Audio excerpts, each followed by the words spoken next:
ದ್ವಿತೀಯ PUC ರಾಜ್ಯಶಾಸ್ತ್ರದ 8ನೆಯ ಅಧ್ಯಾಯ. ಅದರಲ್ಲಿ ಭಾರತದ ಪ್ರಜಾಪ್ರಭುತ್ವಕ್ಕಿರುವ ಸವಾಲುಗಳು, ಭಾರತದ ಪ್ರಜಾಪ್ರಭುತ್ವಕ್ಕೆ ಇರ್ತಕ್ಕಂಥ ಸವಾಲುಗಳು. ಈ ಮಾಲಿಕೆಯಲ್ಲಿ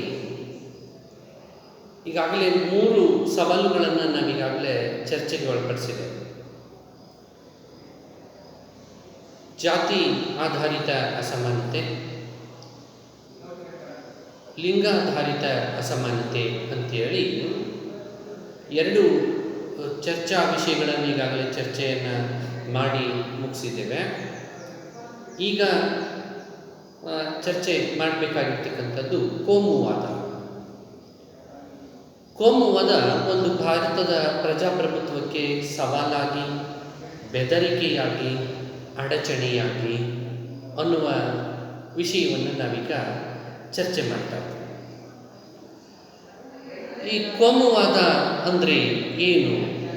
ಇದೊಂದು ಬೃಹತ್ ಸವಾಲು, ಭಾಳಷ್ಟು ದೊಡ್ಡದಾಗಿರ್ತಕ್ಕಂಥ ಒಂದು ಸವಾಲಾಗಿದೆ.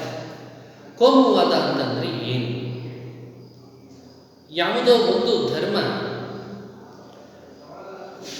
ತನ್ನ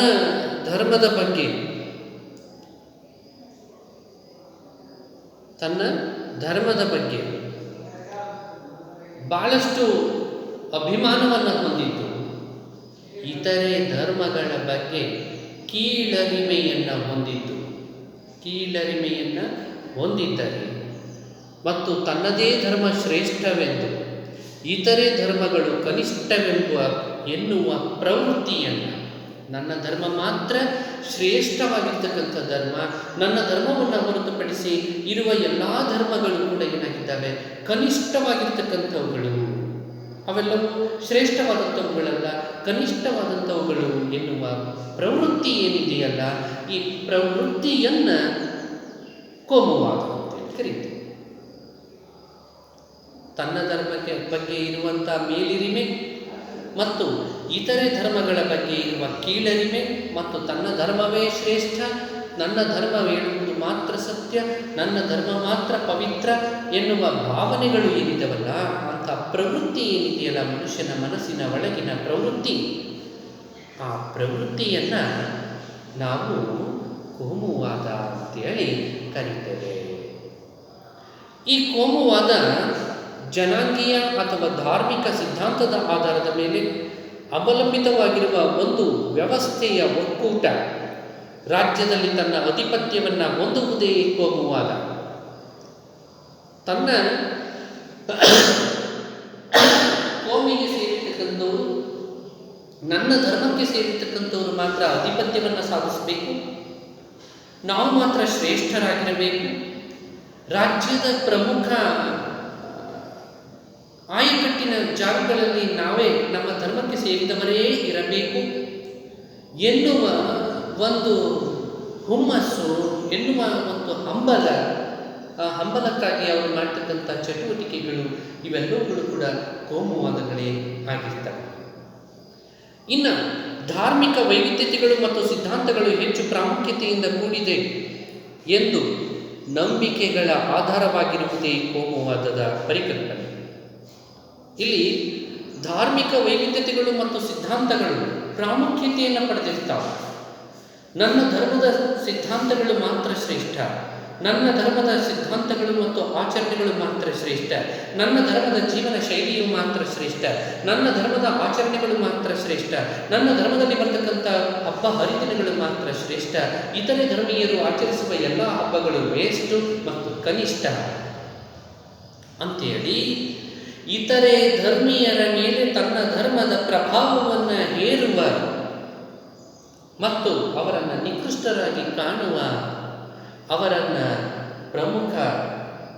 ಮುಖ್ಯವಾಹಿನಿಗೆ ಬಾರದಂತೆ ತಡೆಯುವ, ಅವರ ಮೇಲೆ ದಬ್ಬಾಳಿಕೆಯನ್ನು ಮಾಡುವ ಈ ಎಲ್ಲ ಪ್ರಕ್ರಿಯೆಗಳು ಕೂಡ ಏನಾಗಿರ್ತವೆ, ಕೋಮುವಾದ ಅಂತೇಳಿ ಕರೆಸ್ಕೊಳ್ತಾರೆ. ಈ ಕೋಮುವಾದ ಸಂಕುಚಿತವಾದಂಥ ರಾಜಕೀಯ ಗುರಿಗಳು ಮತ್ತು ಒಂದು ನಿರ್ದಿಷ್ಟ ಕೋಮಿನ ಹಿತಾಸಕ್ತಿಗಳನ್ನು ಸಾಧಿಸುವುದಕ್ಕಾಗಿ ಧರ್ಮ ಮತ್ತು ಸಾಂಸ್ಕೃತಿಕ ವೈವಿಧ್ಯತೆಯನ್ನು ದುರುಪಯೋಗಪಡಿಸಿಕೊಳ್ಳುವುದಾಗಿರುತ್ತದೆ. ಈ ಕೋಮುವಾದ ಏನು ಅಂದರೆ ಸಂಕುಚಿತವಾದಂಥ ರಾಜಕೀಯ ಗುರಿಗಳು ಮತ್ತು ಒಂದು ನಿರ್ದಿಷ್ಟವಾದ ಕೋಮಿನ ಹಿತಾಸಕ್ತಿಗಳನ್ನು ಸಾಧಿಸಿಕೊಳ್ಳಲಿಕ್ಕಾಗಿ ಯಾವುದೋ ಒಂದು ಕೋಮು ತನ್ನ ಕೋಮಿನ ಕನಿಷ್ಠ ಪಕ್ಷದ ಹಿತಾಸಕ್ತಿಗಳನ್ನು ಈಡೇರಿಸಿಕೊಳ್ಳಲಿಕ್ಕಾಗಿ ಸಾಂಸ್ಕೃತಿಕ ಧರ್ಮ ಮತ್ತು ಸಾಂಸ್ಕೃತಿಕ ವೈರುಧ್ಯಗಳನ್ನು ದುರುಪಯೋಗಪಡಿಸಿಕೊಳ್ತವೆ. ಈಗ ಧಾರ್ಮಿಕವಾದಂಥ ವೈರುಧ್ಯಗಳು ಎಲ್ಲ ಧರ್ಮದಿಂದ ಧರ್ಮಕ್ಕೂ ಕೂಡ ಏನಾಗಿರ್ತವೆ, ವೈರುಧ್ಯಗಳು ಇದ್ದೇ ಇರ್ತವೆ. ಹಿಂದೂ ಧರ್ಮಕ್ಕೆ ವಿರುದ್ಧವಾಗಿ ಮುಸ್ಲಿಂ ಧರ್ಮದ ಕೆಲವೊಂದಿಷ್ಟು ಸಿದ್ಧಾಂತಗಳು, ತತ್ವಗಳು ಇರ್ಬೋದು, ಸಿಖ್ ಧರ್ಮದ ಸಿದ್ಧಾಂತಗಳು, ಅವೆಲ್ಲವುಗಳು ಕೂಡ ವಿಭಿನ್ನತೆಯನ್ನು ಹೊಂದಿರಬಹುದು. ಆ ವಿಭಿನ್ನತೆಯ ಸೂಕ್ಷ್ಮವಾದ ಜಾಗಗಳನ್ನು ದುರುಪಯೋಗಪಡಿಸಿಕೊಂಡು ತಮ್ಮ ಹಿತಾಸಕ್ತಿಗಳನ್ನು ಈಡೇರಿಸಿಕೊಳ್ಳಲಿಕ್ಕೆ ಒಂದು ಕೋಮಿನವರು ಅವಕಾಶವನ್ನು ಪಡೀತಾರೆ ಮತ್ತು ಅಂಥ ಅವಕಾಶಗಳಿಗಾಗಿ ಕಾಯ್ತಾರೆ, ಅದನ್ನು ದುರುಪಯೋಗಪಡಿಸಿಕೊಳ್ತಾರೆ. ಅಂಥ ಒಂದು ಪ್ರವೃತ್ತಿಯನ್ನು, ಅಂಥ ಒಂದು ಚಟುವಟಿಕೆಯನ್ನು ನಾವು ಕೋಮುವಾದ ಅಂತ ಕರೀತೀವಿ. ಈ ಕೋಮುವಾದ ನಮ್ಮ ಭಾರತದಲ್ಲಿ ಹೇಗೆ ಉಗಮ ಆಯಿತು? ಯಾಕೆ ಕೋಮುವಾದ ಅನ್ನೋದು ಭಾರತದಲ್ಲಿ ಬಂತು? ಅದಕ್ಕೆ ಕಾರಣಗಳೇನು? ಕೋಮುವಾದಕ್ಕೆ ಇರ್ತಕ್ಕಂಥ ಕಾರಣಗಳೇನು? ಕೋಮುವಾದಕ್ಕೆ ಭಾರತದಲ್ಲಿ ಅನೇಕ ರೀತಿಯ ಕಾರಣಗಳನ್ನು ನಾವು ಗುರುತಿಸ್ತಾ ಇದ್ದೇವೆ. ಅವು ಏನಾಗಿದ್ದಾವೆ ಅದರಲ್ಲಿ ಒಂದೊಂದನ್ನಾಗಿ ನೋಡ್ತಾ ಹೋಗೋಣ. ಅನೇಕ ಕಾರಣಗಳಿದ್ದಾವಲ್ಲ, ಆ ಕಾರಣಗಳಲ್ಲಿ ಮೊದಲನೇದು ಭಾರತದಲ್ಲಿ ಬ್ರಿಟಿಷರ ನೀತಿ. ಏನು ಭಾರತ ಬ್ರಿಟಿಷರ ಆಡಳಿತಕ್ಕೆ ಒಳಪಟ್ಟಿತ್ತಲ್ಲ, ಆ ಸಂದರ್ಭದಲ್ಲಿ ಬ್ರಿಟಿಷ್ ಈಸ್ಟ್ ಇಂಡಿಯಾ ಕಂಪನಿ ಅನುಸರಿಸಿದಂಥ ಒಡೆದು ಆಳುವ ನೀತಿಯಿಂದ ಇಲ್ಲಿನ ಹಿಂದೂ ಮತ್ತು ಮುಸ್ಲಿಮರ ನಡುವೆ ಏಕತೆ ನುಚ್ಚುನೂರಾಯಿತು. ಇದು 1857ರ ಸಿಪಾಯಿ ದಂಗೆನಲ್ಲಿ ಪ್ರತಿಧ್ವನಿಸಿತು. ಬ್ರಿಟಿಷರು ಏನು ಮಾಡ್ತಾರೆ, ಇಲ್ಲಿ ಭಾರತದಲ್ಲಿ ಇದ್ದಂಥ ಹಿಂದೂ ಮತ್ತು ಮುಸ್ಲಿಂ ಸಮುದಾಯಗಳೇನಿದ್ವಲ್ಲ, ಇವರ ಇಬ್ಬರ ನಡುವೆ ಒಡಕುಗಳನ್ನು ಜಾಸ್ತಿ ಮಾಡ್ತಕ್ಕಂಥ ಒಡಕುಗಳನ್ನು, ಇಬ್ಬರನ್ನು ಒಡೆದು ಆಳುವ ನೀತಿ, ವಿಭಜಿಸಿ ಆಳುವ ಡಿವೈಡ್ ಆ್ಯಂಡ್ ರೂಲ್, ವಿಭಜನೆಯನ್ನು ಮಾಡಿ ಆಳ್ವಿಕೆಯನ್ನು ನಡೆಸ್ತಕ್ಕಂಥ ಒಂದು ನೀತಿಯನ್ನು ಅನುಸರಿಸ್ತಾರೆ.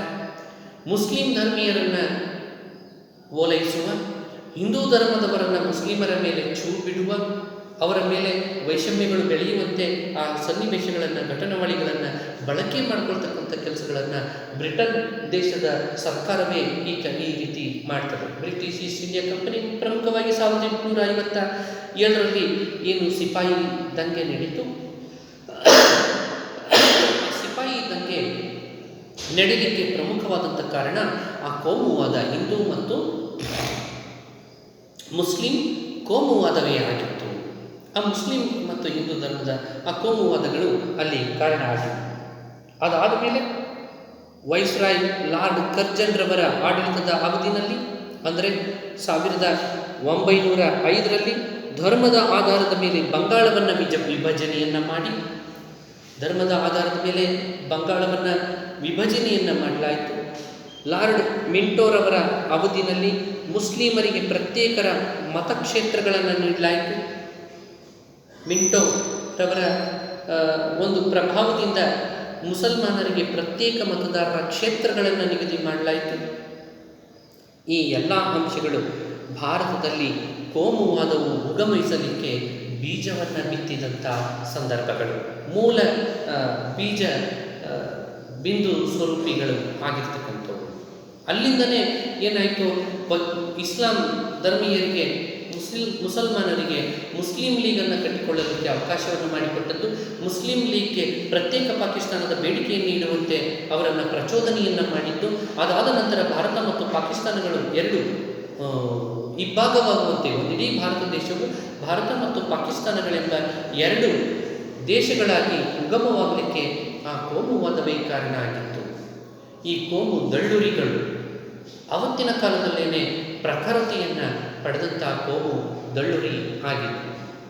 ಇಂದು ಆಮೇಲೆ ಎರಡನೇದು ಹಿಂದೂ ಮುಸ್ಲಿಂ ರಾಷ್ಟ್ರೀಯವಾದ. ಭಾರತದಲ್ಲಿ ಪ್ರತ್ಯೇಕವಾದಿಗಳಿಂದ ಕೋಮು ಸಂಘಟನೆಗಳು ಅಸ್ತಿತ್ವಕ್ಕೆ ಬಂದವು. ಈ ನಿಟ್ಟಿನಲ್ಲಿ 1906ರಲ್ಲಿ ಮುಸ್ಲಿಂ ಲೀಗ್ ಮತ್ತು ಹಿಂದೂ ಮಹಾಸಭಾ ಸ್ಥಾಪನೆಯಾಯಿತು. ಮೊಹಮ್ಮದ್ ಅಲಿ ಜಿನ್ನಾರವರು ಸಂಪೂರ್ಣವಾಗಿ ಬ್ರಿಟಿಷರಿಂದ ಪ್ರೇರಿತರಾಗಿ ಪ್ರತ್ಯೇಕತಾ ವಾದಕ್ಕೆ ಬಿಗಿಯಾಗಿ ಅಂಟಿಕೊಂಡು ನಿಂತುಕೊಂಡು ಮೊಹಮ್ಮದ್ ಅಲಿ ಜಿನ್ನಾರವರು ಏನು ಮಾಡ್ತಾರೆ ಅಂತಂದರೆ ಬ್ರಿಟಿಷರಿಂದ ಪ್ರೇರಣೆಯನ್ನು ಹೊಂದುತ್ತಾರೆ. ಆ ಬ್ರಿಟಿಷರಿಂದ ಪ್ರೇರಣೆಯನ್ನು ಹೊಂದಿ ನಮಗೆ ಪ್ರತ್ಯೇಕವಾದಂಥ ಒಂದು ದೇಶ ನಮಗೆ ಬೇಕೇ ಬೇಕು, ಪಾಕಿಸ್ತಾನದ ನಿರ್ಮಾಣ ಆಗಲೇಬೇಕು, ಮುಸ್ಲಿಮರಿಗೆ ಪ್ರತ್ಯೇಕ ಮುಸಲ್ಮಾನ ರಾಷ್ಟ್ರ ಎನ್ನುವ ಬೇಡಿಕೆಗೆ ಅವರು ಬದ್ಧರಾಗಿ ನಿಂತುಕೊಳ್ತಾರೆ. ಇದಾದ ಇವರನ್ನು ಧರ್ಮದ ಆಧಾರದ ಮೇಲೆ ರೂಪಿತವಾದಂಥ ದ್ವಿರಾಷ್ಟ್ರ ಸಿದ್ಧಾಂತದ ಪ್ರತಿಪಾದಕ ಅಂತೇಳಿ ಮೊಹಮ್ಮದ್ ಅಲಿ ಜಿನ್ನಾರ್ ಅವರನ್ನು ಕರೀತಾರೆ.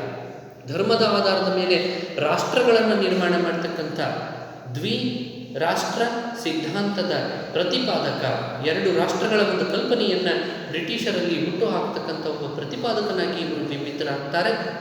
ಅದರ ನಂತರ ಹಿಂದೂಗಳೇ ಬೇರೆ, ಮುಸಲ್ಮಾನರೇ ಬೇರೆ.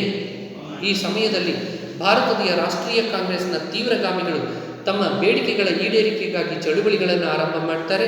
ಈ ಎಲ್ಲ ಬೆಳವಣಿಗೆಗಳು ಸ್ವಾತಂತ್ರ್ಯ ಪೂರ್ವದಲ್ಲಿಯೇ ಹಿಂದೂ ಮತ್ತು ಮುಸ್ಲಿಮರ ನಡುವೆ ಭಿನ್ನಾಭಿಪ್ರಾಯಗಳನ್ನು ತೋರಿಸ್ತಕ್ಕಂಥ ಸನ್ನಿವೇಶಗಳಾಗಿ ಹೊರಗೆ ಬರ್ತವೆ.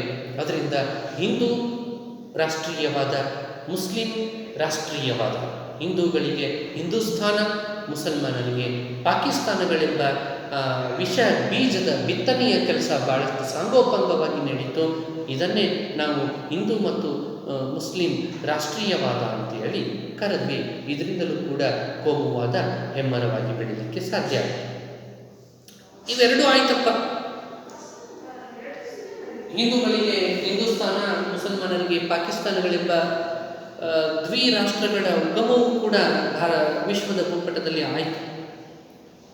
ಇದಾದ ಮೇಲೆ ದೇಶ ವಿಭಜನೆಯೂ ಕೂಡ ಆಯಿತು. ದೇಶ ವಿಭಜನೆಯ ಕೆಲಸವೂ ಕೂಡ ಆದಮೇಲೆ ಕೋಮು ದಳ್ಳುರಿಗಳು, ಕೋಮು ಗಲಭೆಗಳು ಸಾಕಷ್ಟು ಪ್ರಮಾಣದಲ್ಲಿ ನಡೆದವು. ಸ್ವಾತಂತ್ರ್ಯ ನಂತರ ಭಾರತದಲ್ಲಿ ದೊಡ್ಡ ಪ್ರಮಾಣದ ಕೋಮು ಗಲಭೆಗಳು ಜರುಗಿದವು.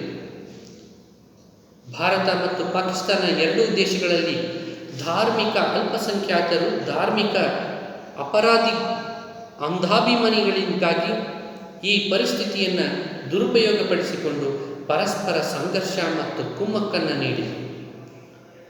ಎರಡೂ ದೇಶದಲ್ಲೂ ಕೂಡ ಕೇವಲ ಪಾಕಿಸ್ತಾನದವ್ರು ಮಾತ್ರ ಮಾಡಿದರು, ಮುಸಲ್ಮಾನರು ಮಾತ್ರ ಮಾಡಿದರು ಅಂತ ಹೇಳುವಂತಿಲ್ಲ. ಭಾರತದಲ್ಲೂ ಆ ಥರ ನಡೀತು, ಪಾಕಿಸ್ತಾನದಲ್ಲೂ ಕೂಡ ಅದೇ ರೀತಿ ನಡೀತು. ಕೋಮು ದಳ್ಳುರಿಗಳು ಎರಡೂ ಕೋಮುಗಳ ನಡುವೆನೂ ಕೂಡ ಎರಡೂ ಕೋಮಿನ ತಪ್ಪುಗಳು ಕೂಡ ಅದೇ ರೀತಿಯಲ್ಲೇ ಇದ್ದವು. ಮುಸ್ಲಿಂ ಕೋಮ್ನವರು ಕೂಡ ತಪ್ಪನ್ನು ಮಾಡಿದರು, ಹಿಂದೂ ಕೋಮ್ನವರು ಕೂಡ ತಪ್ಪನ್ನು ಮಾಡಿದರು. ಕಾನೂನನ್ನು ಕೈಗೆತ್ತಿಕೊಳ್ತಕ್ಕಂಥ ಅನೇಕ ಚಟುವಟಿಕೆಗಳಲ್ಲಿ ತಮ್ಮನ್ನು ತಾವು ಭಾಗಿಗಳನ್ನು ಹಾಕಿಸಿದರು. ಅದರಲ್ಲಿ ಮುಸಲ್ಮಾನರು ಕೂಡ ಕೇವಲ ಮುಸಲ್ಮಾನರು ಮಾತ್ರ ಇರಲಿಲ್ಲ, ಕೇವಲ ಹಿಂದೂಗಳು ಮಾತ್ರ ಇರಲಿಲ್ಲ. ಇಂತಹ ಕೋಮು ಗಲಭೆಗಳು ನಡೆದವು. ಈ ಕೋಮು ಗಲಭೆಗಳು ಬಾಗಲ್ಪುರ್, ಮೀರತ್, ಕಾನ್ಪುರ್, ಲಕ್ನೋ, ಅಯೋಧ್ಯ, ಅಹಮದಾಬಾದ್, ಬಾಂಬೆ ಮತ್ತು ದೇಶದ ಇತರೆ ಭಾಗಗಳಿಗೂ ಕೂಡ ಹರಡಿದವು. 1992 ಡಿಸೆಂಬರ್ 6ರಂದು ಅಯೋಧ್ಯೆಯಲ್ಲಿ ಬಾಬರಿ ಮಸೀದಿಯನ್ನು ಧ್ವಂಸ ಮಾಡಿದ ನಂತರ ಭಾರತದಲ್ಲಿನ ಪರಿಸ್ಥಿತಿಯನ್ನು ಇಲ್ಲಿ ಉದಾಹರಿಸಬಹುದಾಗಿದೆ. ಅಂದರೆ ನಮ್ಮ ಭಾರತದಲ್ಲಿ ಅಯೋಧ್ಯೆಯಲ್ಲಿ ಆದಂಥ ಬಾಬರಿ ಮಸೀದಿಯ ಧ್ವಂಸ, ಈ ಪ್ರಕರಣದ ನಂತರ ಆದಂಥ ಅನೇಕ ಕಾನೂನಿನ ಮತ್ತು ಅನೇಕ ಈ ಕೋಮು ಚಟುವಟಿಕೆಗಳು ಎಷ್ಟು ತೀವ್ರವಾದಂಥ ಸ್ವರೂಪವನ್ನು ಪಡೆದವು ಅಂತಂದರೆ ಇಡೀ ದೇಶವೇ ಕೋಮು ಗಲಭೆಯಿಂದ ಹತ್ತಿ ಉರಿತಕ್ಕಂಥ ಒಂದು ಸಂದರ್ಭ ಎದುರಾಯಿತು ನಮ್ಮ ಭಾರತ ದೇಶಕ್ಕೆ. ಇನ್ನು ರಾಜಕೀಯ ಪ್ರೇರಿತ ಈ ಭಾರತದಲ್ಲಿ ಬಹುತೇಕ ನಾಯಕರು ಏನು ಮಾಡ್ತಾರೆ ಅಂತಂದರೆ ತಮ್ಮ ಸ್ವಾರ್ಥ ಸಾಧನೆಗಾಗಿ ಯಾವುದಾದರೂ ಒಂದು ಕೋಮನ್ನು ಓಲೈಸ್ತಕ್ಕಂಥ ಕೆಲಸವನ್ನು ಮಾಡ್ತಾರೆ. ಒಂದು ಕೋಮನ್ನು, ಒಂದು ಧಾರ್ಮಿಕ ವಿಷಯಗಳಿಗೆ ರಾಜಕೀಯವನ್ನು ಮಾಡಿ ಆ ಒಂದು ಧಾರ್ಮಿಕ ವಿಷಯಗಳನ್ನು ರಾಜಕೀಕರಣಗೊಳಿಸ್ತಕ್ಕಂಥ ಕೆಲಸವನ್ನು ಮಾಡ್ತಾರೆ. ಇದರಿಂದ ಏನಾಗ್ತದೆ, ವಿವಿಧ ಕೋಮುಗಳ ನಡುವೆ ಭಿನ್ನಾಭಿಪ್ರಾಯಗಳು ಏರ್ಪಡ್ತವೆ, ಘರ್ಷಣೆಗಳು ಏರ್ಪಡ್ತವೆ. ಆ ಘರ್ಷಣೆಗಳ ಪ್ರತಿಫಲವನ್ನು ಅವರು ತನ್ನ ರಾಜಕೀಯ ದುರುದ್ದೇಶಕ್ಕೆ ಅಂಥ ರಾಜಕೀಯ ನಾಯಕರುಗಳು ಪಡೀತಾರೆ. ಮುಂಬೈನಲ್ಲಿ ಆದಂಥ ಕೋಮು ಗಲಭೆಗಳು, ಗುಜರಾತ್ನಲ್ಲಿ ಆದಂಥ ಕೋಮು ಗಲಭೆಗಳು, ಅಯೋಧ್ಯೆಯಲ್ಲಿ ನಡೆದಂಥ ಬಾಬರಿ ಮಸೀದಿಯ ಧ್ವಂಸ ಮತ್ತು ಕೋಮು ಗಲಭೆಗಳು, ಒಂದು ರಾಜಕೀಯ ಪಕ್ಷವು ಒಂದು ಕೋಮಿಗೆ ಬೆಂಬಲವಾಗಿ ನಿಂತು ಮತ್ತೊಂದು ರಾಜಕೀಯ ಪಕ್ಷವು ಮತ್ತೊಂದು ಕೋಮಿಗೆ ಬೆಂಬಲವಾಗಿ ನಿಂತು ಮಾಡಿದಂಥ ಕೋಮು ಗಲಭೆಗಳಾಗಿತ್ತು ಅನ್ನೋದನ್ನು ನಾವು ಇತಿಹಾಸದ ಪುಟಗಳನ್ನು ತಿದ್ದಲಿಕ್ಕೆ ಯಾರಿಂದಲೂ ಸಾಧ್ಯ ಇಲ್ಲ. ಸತ್ಯವೇ. ಒಂದು ರಾಜಕೀಯ ಪಕ್ಷ ಒಂದು ಕೋಮಿನ ಪರವಾಗಿ ನಿಂತುಕೊಳ್ತು, ಮತ್ತೊಂದು ರಾಜಕೀಯ ಪಕ್ಷ ಮತ್ತೊಂದು ಕೋಮಿನ ಪರವಾಗಿ ನಿಂತುಕೊಳ್ತು. ಆ ಧಾರ್ಮಿಕ ವಿಚಾರಗಳನ್ನು ರಾಜಕೀಕರಣಗೊಳಿಸ್ತಕ್ಕಂಥ ಪ್ರಕ್ರಿಯೆಯನ್ನು ಸುಗಮವಾಗಿ, ಸರಾಗವಾಗಿ ಈ ರಾಜಕೀಯ ಪ್ರೇರಿತರಾಗಿ ರಾಜಕೀಯ ಪಕ್ಷಗಳು ರಾಜಕೀಯ ದುರ್ಬಳಕೆಯನ್ನು ಮಾಡಿಕೊಂಡರು. ಇದಾದ ಮೇಲೆ ಧರ್ಮದ ಆಧಾರದ ಮೇಲೆ ಧಾರ್ಮಿಕ ಹಿತಾಸಕ್ತಿ ಸಂಘಟನೆಗಳನ್ನು ಹುಟ್ಟುಕೊಂಡು ಭಾರತದಲ್ಲಿ ವಿವಿಧ ಕೋಮುಗಳು ತಮ್ಮ ಹಿತಾಸಕ್ತಿಯನ್ನು ಸಾಧಿಸಿಕೊಳ್ಳಲು ವಿವಿಧ ರಾಜಕೀಯ ಪಕ್ಷಗಳನ್ನು ಬೆಂಬಲಿಸಿ ಧರ್ಮದ ಆಧಾರದ ಮೇಲೆ ಧಾರ್ಮಿಕ ಸಂಘಟನೆಗಳನ್ನು ಸ್ಥಾಪನೆ ಮಾಡಿಕೊಳ್ಳಿಕ್ಕೆ ಮುಂದಾದವು. ಒಂದೊಂದು ಧರ್ಮವೂ ಕೂಡ ಒಂದೊಂದು ರಾಜಕೀಯ ಪಕ್ಷವನ್ನು ಗುರುತಿಸ್ಕೊಳ್ತು. ನಾವಿಲ್ಲಿ ಯಾವುದೇ ಒಂದು ರಾಜಕೀಯ ಪಕ್ಷದ ಹೆಸರನ್ನು ಹೇಳೋದು ಬೇಕಿಲ್ಲ, ನಮ್ಗೆ ಗೊತ್ತಾಗ್ತಾ ಇದೆ, ಎಲ್ಲರಿಗೂ ನೀವು ಕೂಡ ಅರ್ಥ ಆಗ್ತಾ ಇದೆ. ನಾನಿಲ್ಲಿ ಯಾವ ರಾಜಕೀಯ ಪಕ್ಷವನ್ನು ಕೂಡ ಇಲ್ಲಿ ನಾನು ಮಾತೆತ್ತೋದಿಲ್ಲ. ಒಂದೊಂದು ಕೋಮು ಒಂದೊಂದು ರಾಜಕೀಯ ಪಕ್ಷಕ್ಕೆ ಅಂಟಿಕೊಳ್ತು, ಆ ರಾಜಕೀಯ ಪಕ್ಷ ಕೂಡ ಆ ಕೋಮಿಗೆ ಅಂಟಿಕೊಳ್ತು. ಆ ಮುಖಾಂತರ ಸಾಮಾನ್ಯರ ಭಾವನೆಯಲ್ಲಿ ಈ ಕೋಮು ಸಾಮರಸ್ಯ ಭಾವನೆ ಅನ್ನೋದೇನಿದೆಯಲ್ಲ, ಅದು ಯಾವಾಗಲೂ ಕೂಡ ಮರೀಚಿಕೆಯಾಗಿ ಕನ್ನಡಿಯೊಳಗಿನ ಗಂಟಾಗಿ ಇರುವಂತೆ ನೋಡಿಕೊಳ್ಳಾಯಿತು. ಇನ್ನು ಕೋಮುವಾದವು ಪ್ರಜಾಪ್ರಭುತ್ವಕ್ಕೆ, ಭಾರತದ ಪ್ರಜಾಪ್ರಭುತ್ವಕ್ಕೆ ಒಂದು ಸವಾಲಾಗಿ, ಒಂದು ಬೆದರಿಕೆಯಾಗಿ ಕೆಲಸವನ್ನು ಮಾಡ್ತದೆ. ಹೇಗೆ? ರಾಷ್ಟ್ರೀಯ ಏಕತೆಗೆ ಧಕ್ಕೆಯಾಗ್ತದೆ. ಮೊದಲನೇದಾಗಿ ರಾಷ್ಟ್ರೀಯ ಏಕತೆಗೆ ಧಕ್ಕೆ ಆಗ್ತದೆ. ನಾವೆಲ್ಲರೂ ಒಂದೇ ಜಾತಿ, ಒಂದೇ ಧರ್ಮ, ಒಂದೇ ಕುಲ, ಒಂದೇ ಜಾಗದಲ್ಲಿ ಜೀವನವನ್ನು ಮಾಡ್ತಾ ಇರ್ತಕ್ಕಂಥವ್ರು, ಒಂದೇ ಸಾಂಪ್ರದಾಯಿಕವಾದಂಥ ಹಿನ್ನೆಲೆಯನ್ನು ಹೊಂದಿರ್ತಕ್ಕಂಥವ್ರಾಗಿರುವುದರಿಂದ ನಾವೆಲ್ಲರೂ ಭಾರತೀಯರೆಂಬ ಹಾಗೂ ನಾವೆಲ್ಲರೂ ಒಂದೆನ್ನುವ ರಾಷ್ಟ್ರೀಯ ಐಕ್ಯತೆ ನಮ್ಮಲ್ಲಿ ಏನು ಬೆಳಿಬೇಕಾಗಿತ್ತು, ಆ ರಾಷ್ಟ್ರೀಯ ಐಕ್ಯತೆ ಈಗ ಏನಾಯಿತು? ಇಲ್ಲದಂತಾಯಿತು. ಆ ರಾಷ್ಟ್ರೀಯ ಏಕತೆಗೆ ಧಕ್ಕೆಯುಂಟಾಯಿತು. ಭಾರತದಲ್ಲಿ ಹಲವು ಧರ್ಮಗಳಲ್ಲಿ ಇರುವ ಧಾರ್ಮಿಕ ವೈವಿಧ್ಯತೆಗಳನ್ನು ನಾವು ಹೊಂದಿದ್ದೇವೆ ಮತ್ತು ಸಮಗ್ರತೆಯ ಮೇಲೆ ಗಂಭೀರವಾದಂಥ ವ್ಯತಿರಿಕ್ತ ಪರಿಣಾಮಗಳು ಈ ಕೋಮುವಾದದಿಂದ ಆಗಿದ್ದಾವೆ. 1947ರಲ್ಲಿ ಉಪಖಂಡದಲ್ಲಿ ಆದಂಥ ದೇಶ ವಿಭಜನೆಯಿಂದ ಭಾರತದಲ್ಲಿ ಸಾಮಾಜಿಕ ಸಾಮರಸ್ಯದ ದುಷ್ಪರಿಣಾಮಗಳು ಉಂಟಾದವು. ಎರಡು ಕೋಮುಗಳ ನಡುವಿನ ಸಾಮರಸ್ಯವನ್ನು ಕದಡಿ ಕೋಮು ದಳ್ಳುರಿಗಳು ಮುರಿದು ನಿಂತು ಇದರಿಂದ ದೇಶದ ಏಕತೆಗೆ ಧಕ್ಕೆಯುಂಟಾಯಿತು. ರಾಷ್ಟ್ರೀಯವಾದ ಮತ್ತು ದೇಶಾಭಿಮಾನಕ್ಕೆ ಧಕ್ಕೆಯಾಯಿತು. ನಾವೇನು ಒಂದೇ ರಾಷ್ಟ್ರದಲ್ಲಿ ಜೀವನವನ್ನು ನಡೆಸ್ತಾ ಇರ್ತಕ್ಕಂಥವರು ನಾವೆಲ್ಲರೂ ಒಂದೆನ್ನುವ ಭಾವನೆ ಮುರಿದೋಯ್ತು. ಇದರ ಜೊತೆಗೆ ದೇಶಾಭಿಮಾನಕ್ಕೂ ಕೂಡ ಧಕ್ಕೆ ಉಂಟಾಯಿತು. ಈ ದೇಶವನ್ನು ಕಂಡು ದೇಶದ ವಾಸಿಗಳೇ ನಾಚಿಕೆ ಪಡ್ತಕ್ಕಂಥ ಅನೇಕ ಘಟನಾವಳಿಗಳು ಕೂಡ ನಮ್ಮ ಇತಿಹಾಸದಲ್ಲಿ ನಡೆದು ಹೋಗಿರ್ತಕ್ಕಂಥದ್ದು ಏನು ಸುಳ್ಳೇನಲ್ಲ, ಸತ್ಯ ಸಂಗತಿ. ಇನ್ನು ರಾಷ್ಟ್ರೀಯ ಅಭಿವೃದ್ಧಿಗೆ ತೊಡಕು, ಒಂದು ಕೋಮು ಇನ್ನೊಂದು ಕೋಮಿನವರನ್ನ ಮೇಲೆ ದಬ್ಬಾಳಿಕೆಯನ್ನು ನಡೆಸಲು, ಹಿಂಸಾಚಾರವನ್ನು ನಡೆಸುವುದು. ಈ ಸಂದರ್ಭದಲ್ಲಿ ಸಾರ್ವಜನಿಕ ಆಸ್ತಿಗಳನ್ನು ನಾಶಪಡಿಸ್ತಕ್ಕಂಥದ್ದು, ಪ್ರಗತಿ ಹೋಗ್ತಾ ಇರ್ತಕ್ಕಂಥ ಭಾರತ ದೇಶದಲ್ಲಿ ಪ್ರಗತಿಗೆ ಮಾರಕವಾಗಿರ್ತಕ್ಕಂಥ ಅನೇಕ ಬೆಳವಣಿಗೆಗಳು, ಅಲ್ಲಿ ಅನೇಕ ಘಟನಾವಳಿಗಳು ಘಟಿಸಿದ್ದು ರಾಷ್ಟ್ರೀಯ ಅಭಿವೃದ್ಧಿಗೆ ಮಾರಕ ಆಯಿತು. ಜಾತ್ಯತೀತ ಮೌಲ್ಯಗಳನ್ನು ಗಾಳಿಗೆ ತೂರಿ ಧಾರ್ಮಿಕ ಅಸಹಿಷ್ಣುತೆಗೆ ದಾರಿ ಮಾಡಿಕೊಡುವುದು, ಕೊಡುವವರು ಉದ್ರೇಕಕಾರಿ ಭಾಷಣಗಳು, ಮತ್ತು ಲೇಖನಗಳಿಂದ ಜನಸಾಮಾನ್ಯರಲ್ಲಿ ಕೋಮು ಭಾವನೆಯನ್ನು, ಕೋಮು ಸಂಘರ್ಷವನ್ನು ಮೂಡಿಸಿದ್ದರಿಂದ ಸಹಜವಾಗಿ ರಾಷ್ಟ್ರೀಯ ಅಭಿವೃದ್ಧಿಯ ಮೇಲೆ ಗಾಢವಾದಂಥ ಪರಿಣಾಮ ಬೀರಿತು. ಇದಾದ ಮೇಲೆ ಅಸಮರ್ಥ ರಾಜಕೀಯ ನಾಯಕತ್ವ. ಭಾರತದಲ್ಲಿ ರಾಜಕೀಯ ಪಕ್ಷಗಳು ಮತ್ತು ರಾಜಕೀಯ ನಾಯಕರುಗಳು ತಮ್ಮ ಬೇಳೆಯನ್ನು ಬೇಯಿಸಿಕೊಳ್ಳಲಿಕ್ಕೆ, ತಮ್ಮ ಸ್ವಹಿತಾಸಕ್ತಿಯನ್ನು ಈಡೇರಿಸಿಕೊಳ್ಳಲಿಕ್ಕೆ ಈ ಏನನ್ನು ಕೋಮುವಾದವನ್ನು ಇನ್ನೊಂದಿಷ್ಟು ಹೆಮ್ಮರವನ್ನಾಗಿ ಬೆಳೆಸುವ ಕೆಲಸವನ್ನು ಮಾಡಿದರು. ಅದನ್ನು ಇನ್ನೊಂದಿಷ್ಟು ದೊಡ್ಡದಾಗಿ ಅದಕ್ಕೆ ಗೊಬ್ಬರ ಮತ್ತು ನೀರನ್ನು ಎರೆದು ಅದನ್ನು ಪ್ರಚೋದನೆಯನ್ನು ನೀಡಿ ಇದ್ದ ಸಣ್ಣ ಸಮಸ್ಯೆಗಳನ್ನು ಅತಿ ದೊಡ್ಡ ರಾಷ್ಟ್ರೀಯ ವಿಷಯಗಳನ್ನಾಗಿ ಮಾಡಿದರು. ಭಾರತದಲ್ಲಿ ರಾಜಕೀಯ ಪಕ್ಷಗಳು ಮತ್ತು ನಾಯಕರು ಜನರಲ್ಲಿ ಕೋಮು ಭಾವನೆಗಳನ್ನು ನಿವಾರಿಸಿ ಕೋಮು ಸೌಹಾರ್ದವನ್ನು ಮೂಡಿಸುವಲ್ಲಿ ವಿಫಲರಾಗಿದ್ದಾರೆ. ಚುನಾವಣೆಗಳಲ್ಲಿ ಒಂದು ಕೋಮನ್ನು ತನ್ನ ವೋಟ್ ಬ್ಯಾಂಕನ್ನಾಗಿ ಮಾಡಿಟ್ಟುಕೊಳ್ತಕ್ಕಂಥ, ಶಾಶ್ವತವಾಗಿ ಚುನಾವಣೆಯಲ್ಲಿ ಒಂದು ಕೋಮನ್ನು ತನ್ನ ಶಾಶ್ವತ ವೋಟ್ ಬ್ಯಾಂಕನ್ನಾಗಿ ಮಾಡಿಟ್ಟುಕೊಳ್ತಕ್ಕಂಥ ಪ್ರಯತ್ನವನ್ನು ಒಂದು ರಾಜಕೀಯ ಪಕ್ಷ ನಿರಂತರವಾಗಿ ಮಾಡಿಕೊಳ್ತಾ ಬಂದಿದೆ. ಸ್ವಾತಂತ್ರ್ಯ ಬಂದ ತಕ್ಷಣದಿಂದ ಹಿಡಿದು ಇವತ್ತಿನವರೆಗೂ ಕೂಡ ಒಂದು ರಾಜಕೀಯ ಪಕ್ಷ ಏನು ಮಾಡ್ತಾ ಇದೆ, ಒಂದು ಕೋಮನ್ನು ತನ್ನ ಶಾಶ್ವತ ವೋಟ್ ಬ್ಯಾಂಕನ್ನಾಗಿ ಇಟ್ಟುಕೊಳ್ತಕ್ಕಂಥ ಒಂದು ಪ್ರಯತ್ನದಲ್ಲಿ ತಾನು ಸಫಲನೂ ಕೂಡ ಆಗಿದೆ. ಅಂಥ ಪ್ರಯತ್ನವನ್ನು ನಿರಂತರವಾಗಿ ಮಾಡ್ತಾ ಬಂದಿದೆ.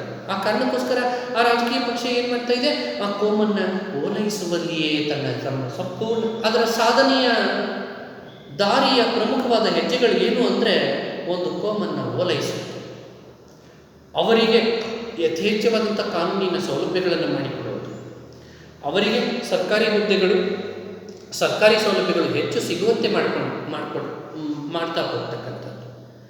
ಇಂಥ ರಾಜಕೀಯ ಪಕ್ಷಗಳು ಮತ್ತು ರಾಜಕೀಯ ನಾಯಕರುಗಳ ವೈಫಲ್ಯ, ಅಸಮರ್ಥತೆ ಏನಿದೆಯಲ್ಲ, ಈ ಅಸಮರ್ಥತೆ ಜಾತಿ ಮತ್ತು ಕೋಮು ಆಧಾರಿತ ಹಿತಾಸಕ್ತಿಗಳ ಹೆಚ್ಚಾಗಿ ಅಂತಿಮವಾಗಿ ಇದು ಅಸಮರ್ಥ ರಾಜಕೀಯ ನಾಯಕತ್ವಕ್ಕೆ ಅವಕಾಶವನ್ನು ಮಾಡಿಕೊಡ್ತು ಮತ್ತು ಆ ಕೋಮು ದಳ್ಳುರಿಗಳು ಮ್ಯಾಕ್ಸಿಮಮ್ ಲೆವೆಲ್ಲಿಗೆ, ಗರಿಷ್ಠ ಪ್ರಮಾಣಕ್ಕೆ ಹೋಗಿ ನಿಂತ್ಕೊಳ್ಳಿಕ್ಕೆ ಸಾಧ್ಯ ಆಯಿತು. ಇದಾದ ಮೇಲೆ ರಾಷ್ಟ್ರೀಯ ಸಾರ್ವಭೌಮತ್ವಕ್ಕೆ ಗಂಡಾಂತರ ಉಂಟಾಯಿತು. ಯಾವುದೇ ದೇಶವು ಸಾಮಾಜಿಕ ಮತ್ತು ಧಾರ್ಮಿಕ ಭಿನ್ನತೆಗಳನ್ನಾಧರಿಸಿದ ಆಂತರಿಕ ಸಮಸ್ಯೆಗಳಿಂದ ಕೂಡಿದ್ದರೆ ಅದು ಜಾಗತಿಕ ಮಟ್ಟದಲ್ಲಿ ದುರ್ಬಲ ರಾಷ್ಟ್ರವಾಗಿ ಗೋಚರಿಸುತ್ತದೆ. ಯಾವಾಗ ನಾವು ನಮ್ಮ ಆಂತರಿಕ ವಿಷಯದಲ್ಲಿ ದೌರ್ಬಲ್ಯವನ್ನು ಹೊಂದುತ್ತೇವೋ ಆವಾಗ ಅಂತಾರಾಷ್ಟ್ರದಲ್ಲೂ ಕೂಡ ನಮ್ಮ ದೇಶ ಒಂದು ದುರ್ಬಲ ದೇಶವಾಗಿ ಗುರುತಿಸಲ್ಪಡ್ತದೆ. ಕ್ರಮೇಣ ಇದು ವಿದೇಶಿ ಆಕ್ರಮಣಕ್ಕೆ ಹಾಗೂ ಜಾಗತಿಕ ಒಳಗಾಗುವ ಸಂಭವವೂ ಕೂಡ ಇರ್ತದೆ. ಏಕತೆಯಿಂದ ಇದ್ದರೆ ಮಾತ್ರ ರಾಷ್ಟ್ರ ನಿರ್ಮಾಣವನ್ನು ಮಾಡಲಿಕ್ಕೆ ಸಾಧ್ಯ ಇಲ್ಲದಿದ್ದರೆ ದೇಶ ಸಂದಿಗ್ಧ ಪರಿಸ್ಥಿತಿಗೆ ಬಂದು ನಿಲ್ತದೆ. ನಾವು ಹಿಂದೂ ಪ್ರಜೆಗಳು, ನಾವು ಮುಸ್ಲಿಂ ಪ್ರಜೆಗಳು, ನಾವು ಸಿಖ್ ಪ್ರಜೆಗಳು, ನಾವು ಬೌದ್ಧ ಪ್ರಜೆಗಳು, ನಾವು ಜೈನ ಪ್ರಜೆಗಳು, ಹೀಗೆ ಬೇರೆ ಬೇರೆ ರೀತಿಯದಾಗಿ ನಾವು ಯೋಚನೆಯನ್ನು ಮಾಡ್ತಾ ಹೋದರೆ ನಮ್ಮಲ್ಲಿರುವ ಒಗ್ಗಟ್ಟು ಗಂಡಾಂತರಕ್ಕೆ ಬರ್ತದೆ. ನಮ್ಮ ಭಾರತದ ಸಾರ್ವಭೌಮತ್ವಕ್ಕೂ ಕೂಡ ಇದು ಬಹಳಷ್ಟು ದುಷ್ಪರಿಣಾಮಗಳನ್ನು ಬೀರ್ತದೆ. ಇನ್ನು ಕೋಮುವಾದಕ್ಕೆ ಪರಿಹಾರವಾಗಿ ಜಾತ್ಯತೀತತೆ ಮತ್ತು ರಾಷ್ಟ್ರೀಯ ಭಾವೈಕ್ಯತೆ. ಈ ಕೋಮುವಾದವನ್ನು ನಾವು ನಿಯಂತ್ರಣದಲ್ಲಿ ಇಡಬೇಕು, ಅದು ಪ್ರಜಾಪ್ರಭುತ್ವಕ್ಕೆ ಮಾರಕವಾಗಬಾರದು ಅನ್ನೋದಾದರೂ ಏನು ಮಾಡಬೇಕು? ಜಾತ್ಯತೀತತೆ ಮತ್ತು ರಾಷ್ಟ್ರೀಯ ಭಾವೈಕ್ಯತೆಯನ್ನು ಮೂಡಿಸೋದು.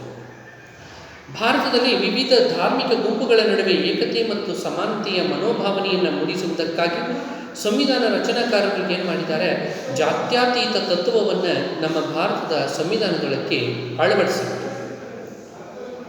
ರಾಜ್ಯವು ಪ್ರಜೆಗಳ ಧಾರ್ಮಿಕ ವಿಷಯಗಳಲ್ಲಿ ಹಸ್ತಕ್ಷೇಪ ಮಾಡದಿರುವ ನೀತಿಯನ್ನು ಅನುಸರಿಸಿದೆ. ರಾಜ್ಯ ನಮಗೆ ಧಾರ್ಮಿಕ ಹಕ್ಕನ್ನು ಕೊಡ್ಮಾಡ್ತಾ ಇರ್ತಕ್ಕಂಥ ಸಂದರ್ಭದಲ್ಲಿ ರಾಜ್ಯವು ಯಾವತ್ತೂ ಕೂಡ ಜನರ, ಪ್ರಜೆಗಳ ಧಾರ್ಮಿಕ ವಿಚಾರಗಳಲ್ಲಿ ಹಸ್ತಕ್ಷೇಪವನ್ನು ಮಾಡದೆ, ಅವರ ಧಾರ್ಮಿಕ ಜೀವನದಲ್ಲಿ ಹಸ್ತಕ್ಷೇಪವನ್ನು ಮಾಡದೆ, ಪ್ರಜೆಗಳಿಗೆ ಸಂಪೂರ್ಣವಾದ ಸ್ವಾತಂತ್ರ್ಯವನ್ನು ಕೊಟ್ಟು ಅವರಿಗೆ ಸರಿ ಎನಿಸಿದ ಧರ್ಮದ ಧಾರ್ಮಿಕ ವಿಚಾರಗಳಲ್ಲಿ ನಂಬಿಕೆಯನ್ನು ಇರಿಸುವ, ಆ ವಿಚಾರಗಳಂತೆ ತನ್ನ ಜೀವನವನ್ನು ನಡೆಸುವ ಮತ್ತು ತಾನು ಆ ಧರ್ಮದ ಉದಾತ್ತ ವಿಚಾರಗಳನ್ನು ಇತರರಿಗೆ ಪ್ರಚಾರವನ್ನು ಮಾಡುವ, ತಾನು ತನ್ನ ಸ್ವಧರ್ಮವನ್ನು ಬಿಟ್ಟು ಆ ಧರ್ಮಕ್ಕೆ ಮತಾಂತರವನ್ನು ಹೊಂದುವ ಸಂಪೂರ್ಣ ಧಾರ್ಮಿಕ ಸ್ವಾತಂತ್ರ್ಯವನ್ನು ನಮ್ಮ ಭಾರತದ ಸಂವಿಧಾನ ತನ್ನ ಮೂಲಭೂತ ಹಕ್ಕುಗಳಲ್ಲಿಯೇ ಭಾರತದ ಪ್ರಜೆಗಳಿಗೆ ಕೊಡಮಾಡಿದೆ. ಇದಾದ ಮೇಲೆ ಸಂವಿಧಾನದ 26ನೇ ವಿಧಿಯು ದೇಶದ ಎಲ್ಲ ಪ್ರಜೆಗಳಿಗೂ ಧಾರ್ಮಿಕ ಸ್ವಾತಂತ್ರ್ಯವನ್ನು ನೀಡಿ ತನಗೆ ಇಷ್ಟ ಬಂದ ಧರ್ಮವನ್ನು ಅನುಸರಿಸುವ, ಧಾರ್ಮಿಕ ತತ್ವಗಳನ್ನು ಪ್ರಚಾರ ಮಾಡುವ ಮತ್ತು ಧಾರ್ಮಿಕ ಸಂಘ ಸಂಸ್ಥೆಗಳನ್ನು ಅಸ್ತಿತ್ವಕ್ಕೆ ತರುವ ಅವಕಾಶಗಳನ್ನು ಕಲ್ಪಿಸಿಕೊಟ್ಟಿದೆ. ಇನ್ನು ಕೇಂದ್ರ ಸಚಿವ ಸಂಪುಟವು ಡಿಸೆಂಬರ್ 2013ರಲ್ಲಿ ಕೋಮು ಹಿಂಸಾಚಾರ ತಡೆ ಮಸೂದೆಯನ್ನು ಅನುಮೋದಿಸಿದೆ. ಇದು ಕೋಮು ಹಿಂಸಾಚಾರದಲ್ಲಿ ತೊಡಗಿ ಅದಕ್ಕೆ ಪ್ರೇರಣೆ ಮತ್ತು ಉತ್ತೇಜನೆ ನೀಡುವವರನ್ನು ಕಠಿಣವಾಗಿ ಶಿಕ್ಷಿಸುವ ಅವಕಾಶವನ್ನು ನೀಡಿದೆ.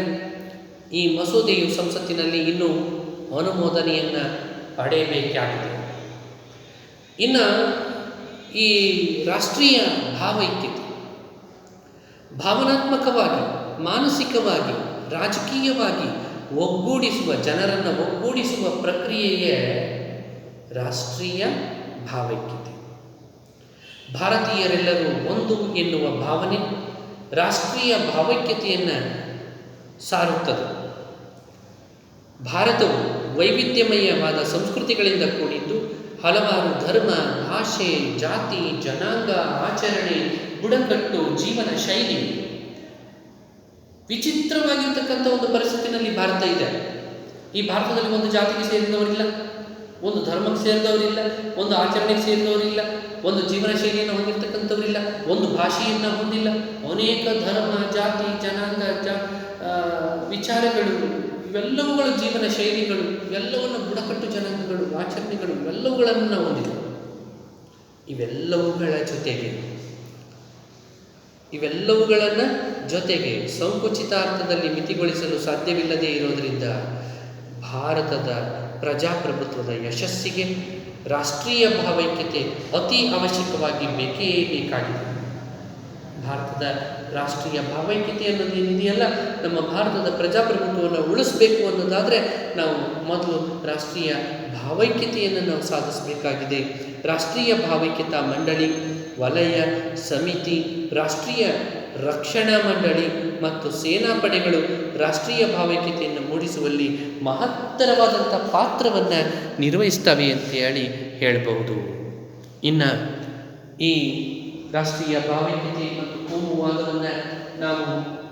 ಕೋಮುವಾದ ತೀವ್ರವಾಗಿ ಬೆಳಿಬಾರದು ಅನ್ನೋದಾದರೆ ನೆರೆಹೊರೆಯ ಶಾಂತಿ ಸಮಿತಿಗಳನ್ನು ರಚಿಸಬೇಕು. ಬಾಬ್ರಿ ಮಸೀದಿ ಧ್ವಂಸದ ನಂತರ ದೇಶದಾದ್ಯಂತ ವಿವಿಧ ಪ್ರದೇಶಗಳಲ್ಲಿ ನಡೆದಂಥ ಕೋಮು ಗಲಭೆಗಳು ಹಾಗೂ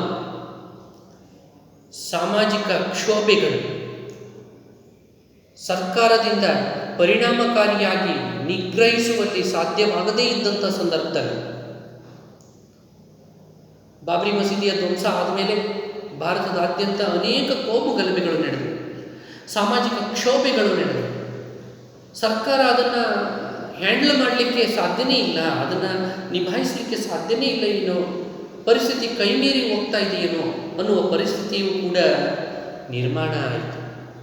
ಇಂಥ ಸಂದರ್ಭದಲ್ಲಿ ವಿವಿಧ ಕೋಮುಗಳಿಗೆ ಸೇರಿದ ಸಮಾಜದ ಪ್ರಮುಖ ಮತ್ತು ಉನ್ನತ ವ್ಯಕ್ತಿಗಳು ಸದಸ್ಯರಾಗಿರ್ತಕ್ಕಂಥ ನೆರೆಹೊರೆ ಶಾಂತಿ ಸಮಿತಿಗಳನ್ನು ರಚಿಸಲಾಯಿತು.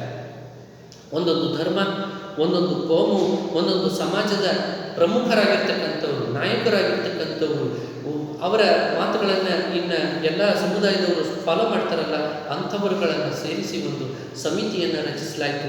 ನೆರೆಹೊರೆಯ ಶಾಂತಿ ಸಮಿತಿಗಳನ್ನು ರಚಿಸಲಾಯಿತು. ಈ ಸದಸ್ಯರನ್ನು ಕೋಮು ಗಲಭೆ ಸಂಭವಿಸಿದ ಮತ್ತು ಕೋಮು ಸೂಕ್ಷ್ಮ ಪ್ರದೇಶಗಳಲ್ಲಿರುವ ಕೋಮು ಸಮುದಾಯಗಳಿಂದ ನಾಮನಿರ್ದೇಶನ ಮಾಡುವ ವಿಧಾನವನ್ನು ಅನುಸರಿಸಲಾಯಿತು. ಅದರ ಜೊತೆಗೆ ನಾವೆಲ್ಲರೂ ಹೊಂದಾಣಿಕೆಯ ಜೀವನವನ್ನು ಮಾಡಬೇಕಾಗಿದೆ ಎನ್ನುವ ಸಂದೇಶವನ್ನು ಆ ನಾಯಕರುಗಳಿಂದ ಸಾಮಾನ್ಯ ಜನರಿಗೆ ಅದನ್ನು ನೀಡಿಸಲಾಯಿತು. ನೆರೆಹೊರೆ ಶಾಂತಿ ಸಮಿತಿಗಳು ಮತ್ತು ಧ್ಯೇಯವೆಂದರೆ ನೆರೆಹೊರೆ ಪ್ರದೇಶಗಳಲ್ಲಿ ಸಾಮಾಜಿಕ ಕ್ಷೋಭೆಗಳಿಗೆ ಕಾರಣವಾಗುವ ಶಕ್ತಿಗಳನ್ನು ತಡೆಯುವುದು ಅಂತ ಯಾರಾದರೂ ಪ್ರಚೋದನೆಯನ್ನು ನೀಡ್ತಾ ಇದ್ದರೆ ಆ ಪ್ರಚೋದನಾಕಾರರನ್ನು ತಡೆ ಹಿಡಿತಕ್ಕಂಥದ್ದು, ಕೋಮು ಹಿಂಸಾಚಾರ ನಡೆಯದ ಹಾಗೆ ಮುಂಜಾಗ್ರತಾ ಕ್ರಮಗಳನ್ನು ಕೈಗೊಳ್ಳೋದು, ಕೋಮು ಹಿಂಸಾಚಾರ ನಡೆದ ಸ್ಥಳಗಳಲ್ಲಿ ಶಾಂತಿಯನ್ನು ಕಾಪಾಡೋದು, ಪ್ರಜೆಗಳಿಗೆ ಸಾಮಾನ್ಯ ನಾಗರಿಕ ಜೀವನವನ್ನು ನಡೆಸುವ ವಾತಾವರಣವನ್ನು ನಿರ್ಮಿಸಿಕೊಡೋದು ಹಾಗೂ ಹಲವಾರು ಕೋಮುಗಳ ನಡುವೆ ಸೌಹಾರ್ದತೆಯನ್ನು ಮೂಡಿಸುವುದು ಹಾಗೂ ಕೋಮು ಹಿಂಸಾಚಾರದಲ್ಲಿ ಆದವರಿಗೆ ಸಾಧ್ಯವಾದ ಮಟ್ಟಿಗೆ ಎಲ್ಲ ರೀತಿಯ ಸಹಾಯವನ್ನು ಇಷ್ಟು ಕ್ರಮಗಳನ್ನು ನಮ್ಮ ಭಾರತದ ಭಾರತದ ಸರ್ಕಾರ ಮಾಡಿಕೊಂಡು ಬಂತು. ಆದರೆ ಕೋಮುವಾದವನ್ನು ನಿಯಂತ್ರಿಸುವಲ್ಲಿ ಭಾರತದ ಪ್ರಜಾಪ್ರಭುತ್ವ ಸಫಲತೆಯನ್ನು ಹೊಂದಿತೇ ಇಲ್ಲ. ಏಕೆಂದರೆ ನಮ್ಮಲ್ಲಿರುವ ರಾಜಕೀಯ ಪಕ್ಷಗಳು ಮತ್ತು ರಾಜಕೀಯ ಪಕ್ಷ ಪದ್ಧತಿ ಮತ್ತು ರಾಜಕೀಯ ನಾಯಕರುಗಳು ಮತ್ತು ಸಮಾಜದ ನಾಯಕರುಗಳು ಕೂಡ, ಒಂದು ಧರ್ಮದ ನಾಯಕರುಗಳು ಕೂಡ ಈ ಶಾಂತಿಯನ್ನು ಕಾಪಾಡುವಲ್ಲಿ, ಸೌಹಾರ್ದತೆಯನ್ನು ಕಾಪಾಡುವಲ್ಲಿ ಇನ್ನೂ ಹೆಚ್ಚು ಪ್ರಾಮಾಣಿಕವಾದಂಥ ಪ್ರಯತ್ನವನ್ನು ಮಾಡಬೇಕಾಗಿದೆ. ಅದರ ಮುಖಾಂತರ ನಮ್ಮ ಭಾರತದಲ್ಲಿ ಕೋಮುವಾದವನ್ನು ನಿವಾರಿಸಬೇಕಾಗಿದೆ, ಕೋಮುವಾದವನ್ನು ನಮ್ಮ ಭಾರತದಿಂದ ಓಡಿಸಬೇಕಾಗಿದೆ. ಆದರೆ ಇದು ಎಷ್ಟು ಸತ್ಯ ಅಂತ ಎಂದರೆ, ಕಾಗೆ ಬೆಳ್ಳಗಿದೆ ಎನ್ನುವುದು ಎಷ್ಟು ಸತ್ಯವೋ ಅಷ್ಟೇ ಸತ್ಯ ಭಾರತದಿಂದ ಕೋಮುವಾದವನ್ನು ಒಂದು ದಿನ ಪಡೆದೋಡಿಸುತ್ತೇವೆ ಎನ್ನುವುದು. ಹಾಗಂಥ ಪರಿಸ್ಥಿತಿಯಲ್ಲಿ ನಾವು ಬಂದು ನಿಂತಿದ್ದೇವೆ. ಏಕೆಂದರೆ ರಾಜಕೀಯ ಪಕ್ಷಗಳು ಒಂದೊಂದು ಕೋಮನ್ನು ತನ್ನ ವೋಟ್ ಬ್ಯಾಂಕನ್ನಾಗಿ ಮಾಡಿಟ್ಟುಕೊಂಡು, ತನ್ನ ಶಾಶ್ವತ ಮತದಾರರನ್ನಾಗಿ ಮಾಡಿಟ್ಟುಕೊಂಡು ಕೆಲಸವನ್ನು ಮಾಡ್ತಾ ಇದೆ. ಅಂಥ ಒಂದು ದುಸ್ಸಾಹಸಕ್ಕೆ ಕೈಯನ್ನು ಹಾಕಿದ್ದಾವೆ. ಆ ಕಾರಣಕ್ಕಾಗಿ ಕೋಮುವಾದ ಎನ್ನುವುದು ಭಾರತದ ಪ್ರಜಾಪ್ರಭುತ್ವಕ್ಕೆ ಒಂದು ತೊಡಕಾಗಿ, ಒಂದು ಸವಾಲಾಗಿ, ಒಂದು ಬೆದರಿಕೆಯಾಗಿಯೂ ಕೂಡ ಕೆಲಸವನ್ನು ಮಾಡ್ತಾ ಇದೆ ಅಂತೇಳಿ ಹೇಳ್ಬೋದು. ಹೀಗೆ ಈ ಕೋಮುವಾದ ವಿಷಯ ಇಲ್ಲಿಗೆ ಮುಗಿತದೆ. ಮುಂದಿನ ತರಗತಿಯಲ್ಲಿ ಮತ್ತೊಂದು ಇಂಥದ್ದೇ ವಿಷಯವನ್ನು ತೆಗೆದುಕೊಂಡು ಚರ್ಚೆಯನ್ನು ಆರಂಭ ಮಾಡೋಣ.